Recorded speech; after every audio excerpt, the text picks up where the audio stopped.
Hi everyone, my name is Alicia. If you're new here, welcome. If not, welcome back and thank you for supporting me. So today I'm going to be sharing with you my very first devotional. So I will be reading from the Bible. This has to do with Joseph, and we're going to be talking about God's plans for us and some of the struggles and why we go through those and things like that. So I'm going to be portraying the life of Joseph to you. I'll be reading from the Bible, and all of the rest that is in here that is not from the Bible is from me. It is my opinion. It is how I interpret things. It is what I have learned along the way through other Bible studies and things like that. So again, this is my opinion other than what I'm reading to you from the Bible.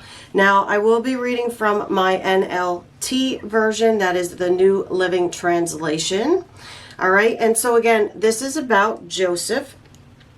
So let me give you a little information about Joseph, and then we will go ahead and start reading on this. All right, so Joseph was the son of Jacob, and Jacob had 12 sons, but Joseph was his favorite, and Jacob made that known to all of his sons.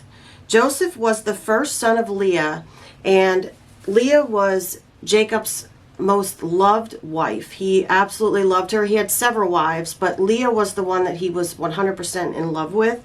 And because she was the most loved and his favorite, he also loved Joseph more and favored him and made that, like I said, very well known. Now, Joseph was the 11th son of Jacob. So to set the story of Joseph, let's learn a little bit more about his family. So I'm going to read from Genesis 37, 3 through 11. Jacob loved Joseph more than any of his other children because Joseph had been born to him in his old age. So one day Jacob had a special gift made for Joseph, a beautiful robe. But his brothers hated Joseph because their father loved him more than the rest of them. They couldn't say a kind word to him. One night, Joseph had a dream, and when he told his brothers about it, they hated him more than ever. "Listen to this dream," he said. "We were out in the field, tying up bundles of grain. Suddenly, my bundle stood up, and your bundles all gathered around and bowed low before mine." His brothers responded, "So you think you will be our king, do you? Do you actually think you will reign over us?" And they hated him all the more because of his dreams and the way he talked about them. Soon Joseph had another dream, and again he told his brothers about it. "Listen, I have had another dream," he said. "The sun, moon, and 11 stars bowed low before me." This time he told the dream to his father as well as his brothers, but his father scolded him. "What kind of dream is that?" he asked. "Will your mother and I and your brothers actually come and bow to the ground before you?" But while his brothers were jealous of Joseph, his father wondered what the dreams meant. So already you can see that Joseph is getting these dreams actually from God. And you can see that God is, you'll find out later that God is actually favoring him as well. But the whole point of this is to show that his brothers just absolutely hated him with all of the favor that his father was showing him. And then these dreams where he's saying, "You're going to bow down to me," it just made the situation so much worse. So one day later, Jacob sends Joseph to check on his brothers who are working out in the pasture. So let's read Genesis 37, 18 to 28. When Joseph's brothers saw him coming, they recognized him in the distance. As he approached, they made plans to kill him. "Here comes the dreamer," they said. "Come on, let's kill him and throw him into one of these cisterns. We can tell our father a wild animal has eaten him. Then we'll see what becomes of his dreams." But when Reuben heard of their scheme, he came to Joseph's rescue. "Let's not kill him," he said. "Why should we shed any blood?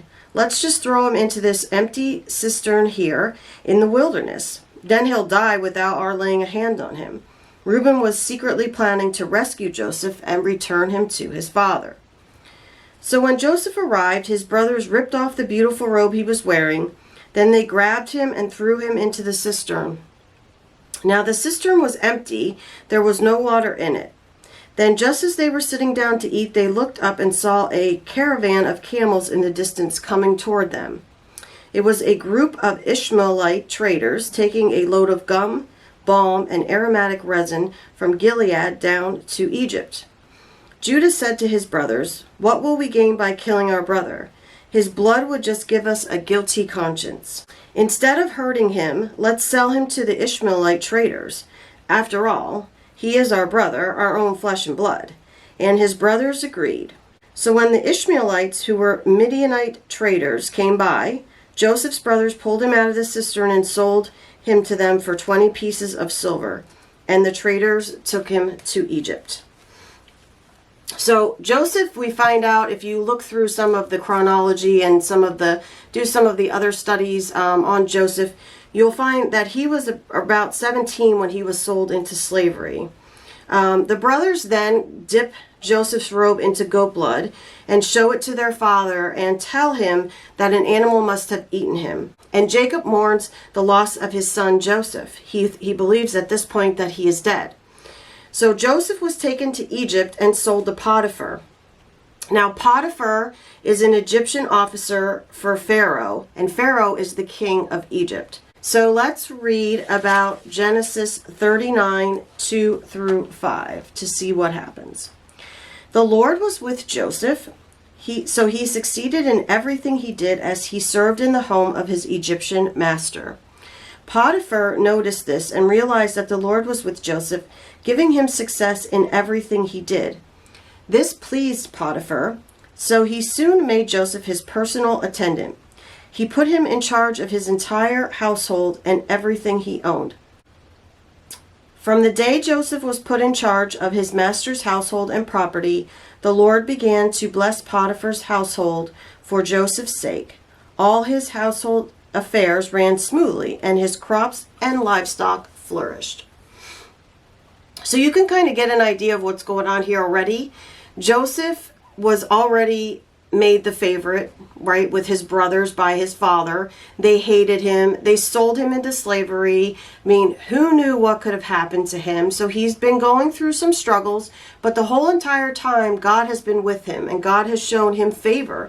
He's even shown him favor now that he is basically in slavery, right? So this success that God is showing through Joseph, it's not going to last. So the Bible tells us Joseph was a very handsome and well-built young man, and soon Potiphar's wife was demanding he sleep with her. Joseph knew that adultery was a sin, so he refused. When the house was empty, Potiphar's wife accused Joseph of attempting to force her, and he is thrown into prison. All right, so now Joseph have done nothing wrong. Okay, he was faithful to his beliefs. He is now thrown in prison.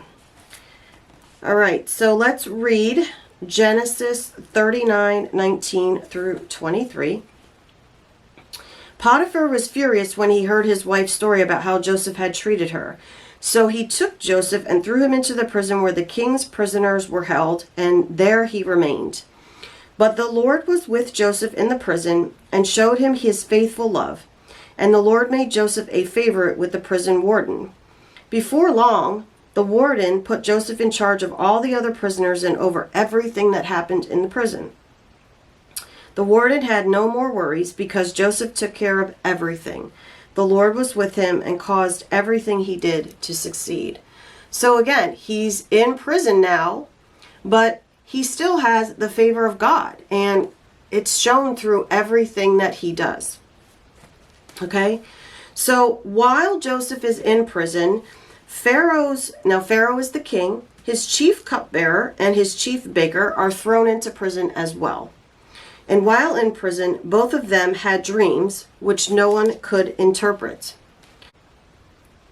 So Joseph finds out about this, they're talking to him about this, and in Genesis 48 he says, "Interpreting dreams is God's business," Joseph replied. "Go ahead and tell me your dreams."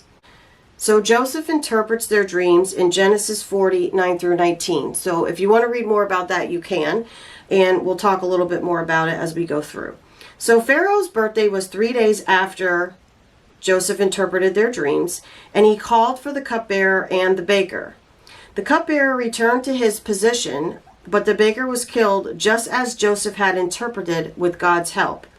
Joseph asks the cupbearer to remember him and do him a favor when things go well, but the cupbearer, he forgets. So 2 years later, so Joseph is still in prison. 2 years later, Pharaoh has dreams, but no one can interpret them. So finally, the cupbearer remembers how Joseph had interpreted his dream, and he tells Pharaoh. So now we will read Genesis 41, 14 through 32. Pharaoh sent for Joseph at once, and he was quickly brought from the prison. After he shaved and changed his clothes, he went in and stood before Pharaoh. Then Pharaoh said to Joseph, I had a dream last night, and no one here can tell me what it means. But I have heard that when you hear about a dream, you can interpret it. So this is Joseph now. It is beyond my power to do this, Joseph replied, but God can tell you what it means and set you at ease. So you can tell Joseph is not taking credit for any of these interpretations. He knows that these can only be that he can only interpret them with God's help. So Pharaoh told Joseph his dream. In my dream, he said, I was standing on the bank of the Nile River, and I saw 7 fat, healthy cows come up out of the river and begin grazing in the marsh grass. But then I saw 7 sick-looking cows, scrawny and thin, come up after them. I've never seen such sorry-looking animals in all the land of Egypt. These thin, scrawny cows ate the 7 fat cows, but afterward you wouldn't have known it, for they were still as thin and scrawny as before. Then I woke up. Then I fell asleep again, and I had another dream. This time I saw 7 heads of grain, full and beautiful, growing on a single stalk. Then 7 more heads of grain appeared, but these were blighted, shriveled, and withered by the east wind. And the shriveled heads swallowed the 7 healthy heads.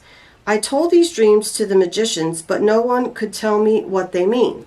Joseph responded, both of Pharaoh's dreams mean the same thing. God is telling Pharaoh in advance what he is about to do. The 7 healthy cows and the 7 healthy heads of grain both represent 7 years of prosperity. The 7 thin, scrawny cows that came up later and the 7 thin heads of grain withered by the east wind represent 7 years of famine. This will happen just as I have described it, for God has revealed to Pharaoh in advance what he is about to do. The next 7 years will be a period of great prosperity throughout the land of Egypt. But afterward there will be 7 years of famine so great that all the prosperity will be forgotten in Egypt. Famine will destroy the land.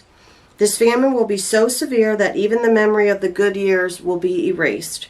As for having 2 similar dreams, it means that these events have been decreed by God, and he will soon make them happen. Now, after this, because Joseph has interpreted the dreams, Joseph is made to basically rule Egypt. And he is at this point age 30. Now, he was sold into slavery at 17, and he is now 30. So they put Joseph in charge, and for 7 years he gathers all the crops grown in Egypt, and he stores the grain from the surrounding fields in the city. When the famine came, there was plenty of food to eat. So if Joseph hadn't have gone through all of those different struggles with God by his side and remained faithful to God and moved into that role of being a ruler and gathering up all the grain for the 7 years, all of those people would have died because the famine would have come and there would have been nothing to eat. Okay, so we will read Genesis 41:56. So with the severe famine everywhere, Joseph opened up the storehouses and distributed grain to the Egyptians, for the famine was severe throughout the land of Egypt. So that's where I'm going to end my reading for this. So like I said, despite all of the trials and tribulations Joseph endured, he did not lose faith in God's promises, as he evidenced in his interpretation of the 2 dreams. God was preparing Joseph throughout these trials to save the lives of many people during the famine, which he did. God showed Joseph favor while he was going through these trials, and Joseph remained faithful to God. God had a plan for Joseph from the very beginning, and he has a plan for each and every one of us. His timing is not ours. We cannot force God to do things our way in our timing. We may not be able to understand what God is doing in our lives, but he is always doing it for our good. Sometimes the answers to our prayers are no or wait, because they do not line up with his plan for us. Joseph is a great model for what our response should be: to trust, believe, and obey God. As with Joseph, when we do that, God will reveal his love and faithfulness. So let me know what you guys thought. I will leave all the verses below in case you want to read a little bit more about Joseph. We will see him later. Hopefully in my next devotional, I'm going to be discussing a few other folks as well. Let me know what you guys thought of this. I hope it encouraged you. And I really appreciate you guys spending the time with me today. Don't forget to like and subscribe.